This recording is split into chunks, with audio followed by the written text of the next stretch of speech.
आप सभी का हमारे चैनल लाइफ सक्सेस पर बहुत बहुत स्वागत है। आज हम इस क्लास में रीट 2025 के लिए प्रीवियस ईयर क्वेश्चन 2022 के क्वेश्चनों को हल करने वाले हैं, जो कि रीट 2025 के लिए बहुत ही उपयोगी हैं। अगर आपको हमारी ये क्लास अच्छी लगे तो इसे लाइक करें और ऐसे ही निरंतर प्रैक्टिस करने के लिए सब्सक्राइब करें, कमेंट करें और शेयर करें। और आपको आगे किस चीज़ पर वीडियो चाहते हैं अगर रीट से संबंधित, तो हमें कमेंट करके बताएं। तो शुरू करते हैं कि अगस्त में भारत, और इस क्लास में हम 30 क्वेश्चनों को हल करने वाले हैं। अगस्त में भारत में उपोष्ण कटिबंधीय पूर्वी जेट धारा अक्षांश पर बहती होती है।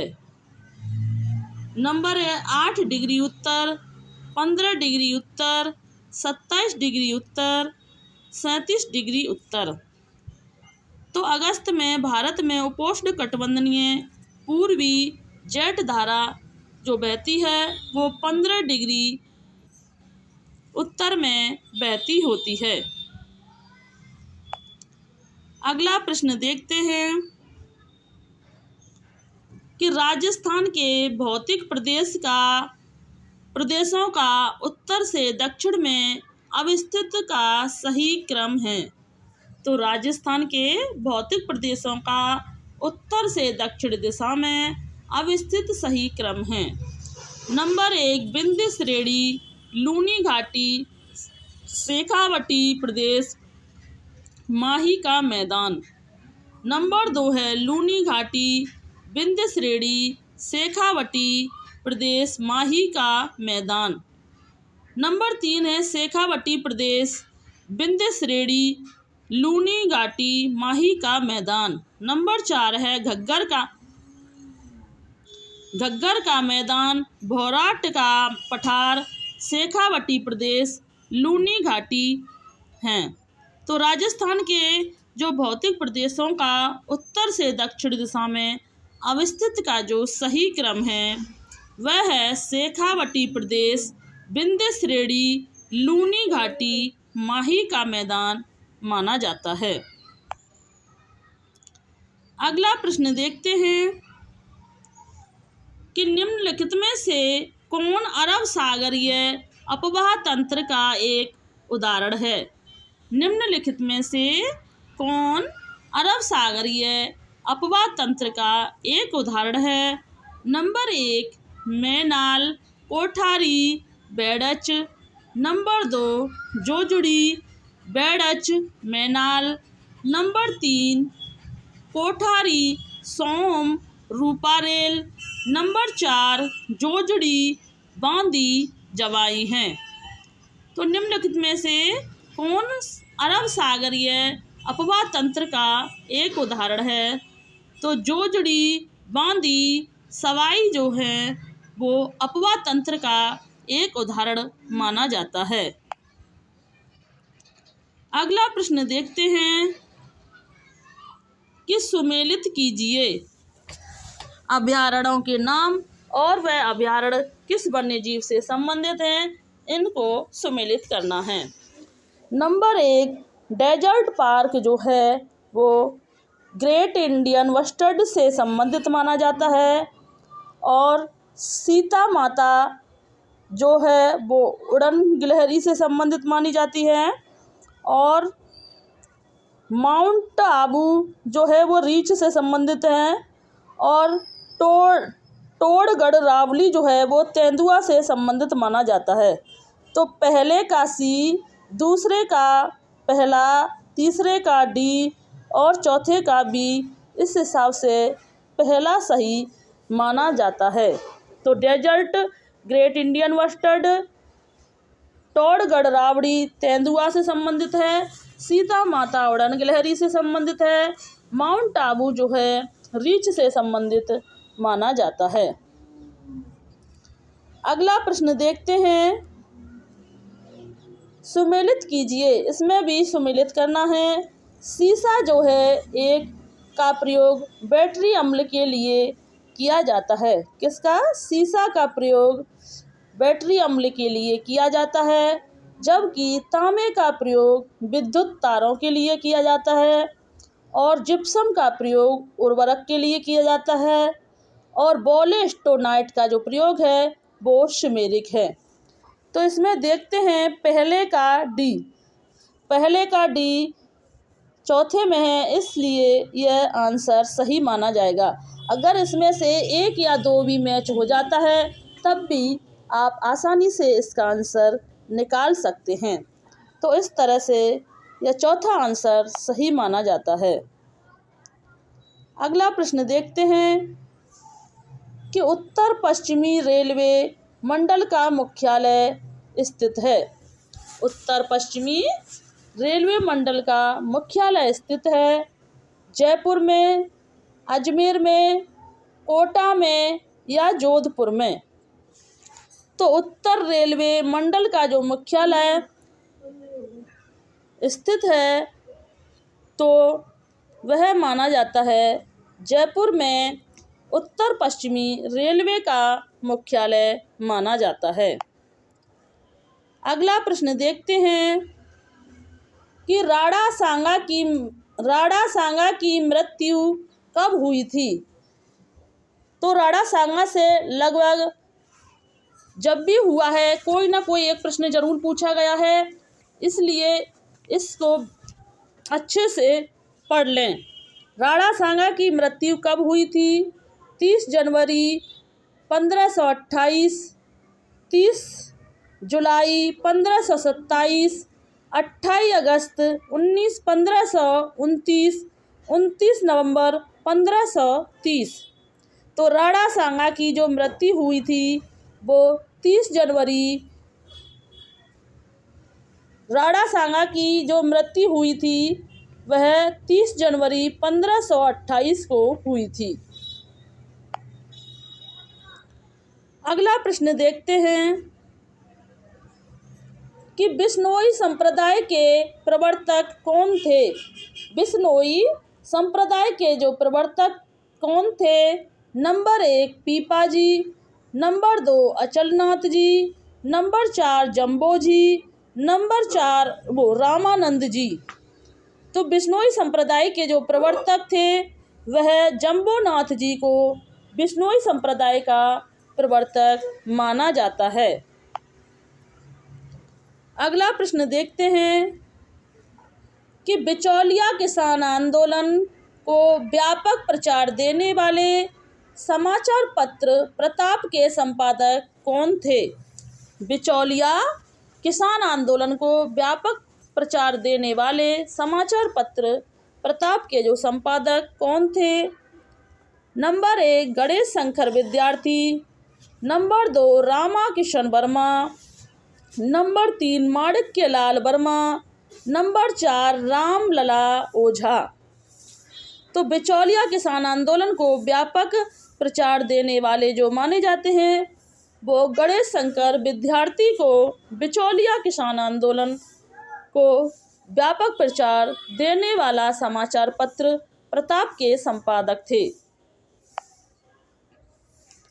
अगला प्रश्न देखते हैं कि राजस्थान एकीकरण के प्रथम चरण में मत्स्य संघ की स्थापना कब हुई?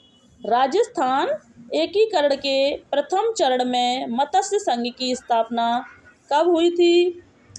30 मार्च 1948, 18 मार्च 1948, 11 नवंबर 1950, 28 मार्च 1949 को। तो राजस्थान एकीकरण के प्रथम चरण में मत्स्य संघ की जो स्थापना हुई थी वह 18 मार्च 1948 में हुई थी।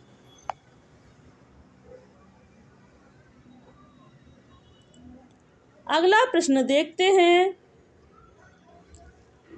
कि 1919 में राजस्थान सेवा संघ की स्थापना विजय सिंह पथिक, राम नारायण चौधरी, हरि भाई किंकर के योगदान से कहाँ हुई?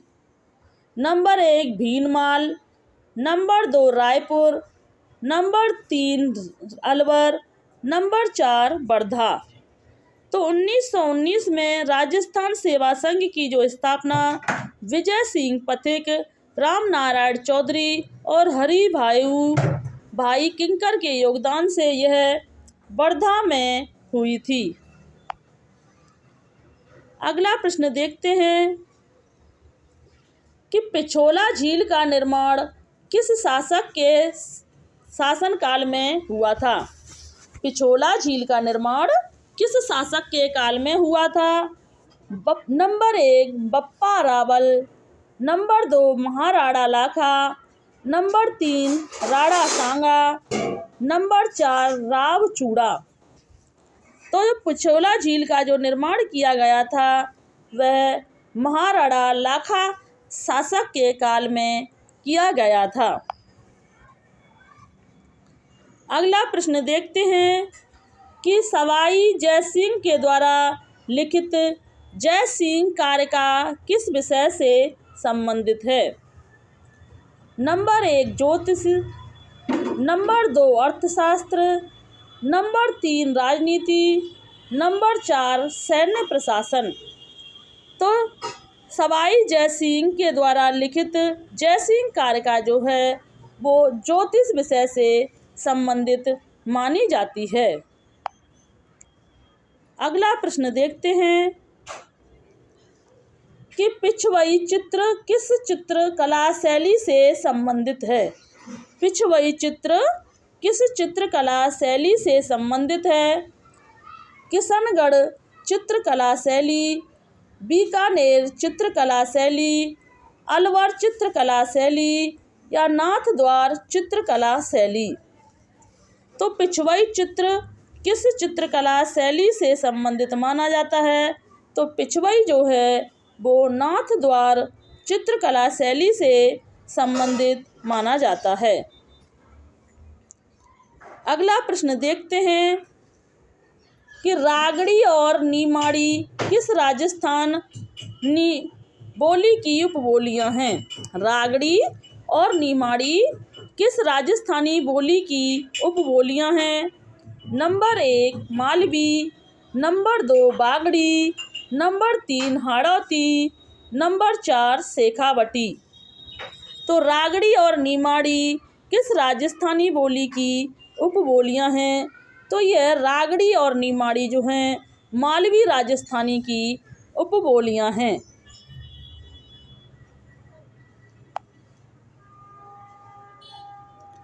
अगला प्रश्न देखते हैं कि कौन बागड़ की मीरा के नाम से भी जानी जाती थी।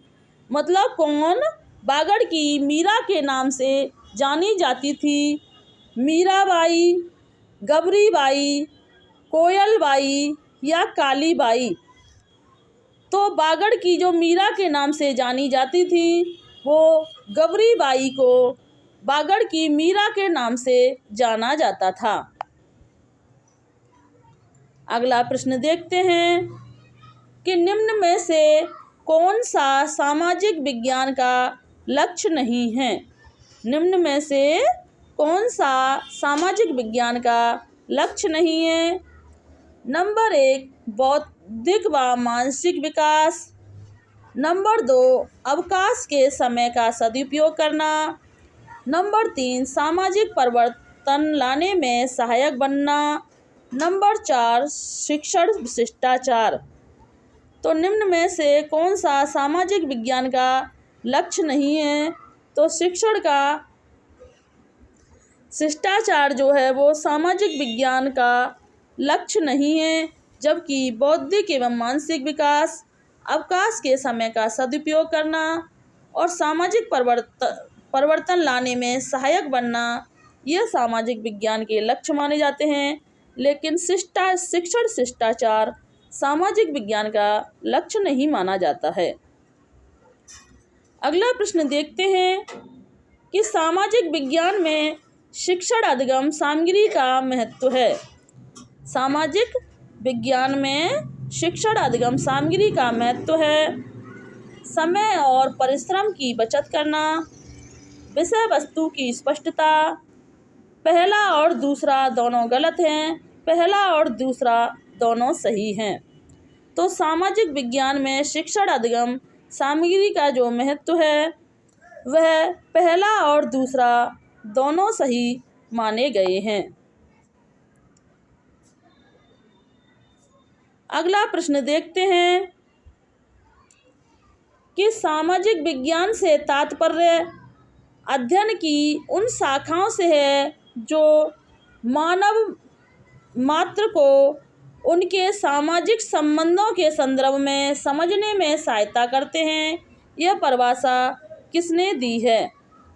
Number 1 Columbia encyclopedia, number 2 Britannica encyclopedia, number 3 encyclopedia of social sciences, number 4 सामाजिक अध्ययन आयोग USA की रिपोर्ट है। तो सामाजिक विज्ञान से तात्पर्य जो है वह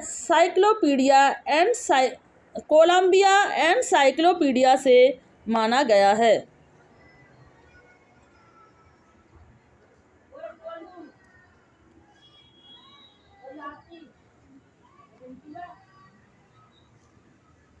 अगला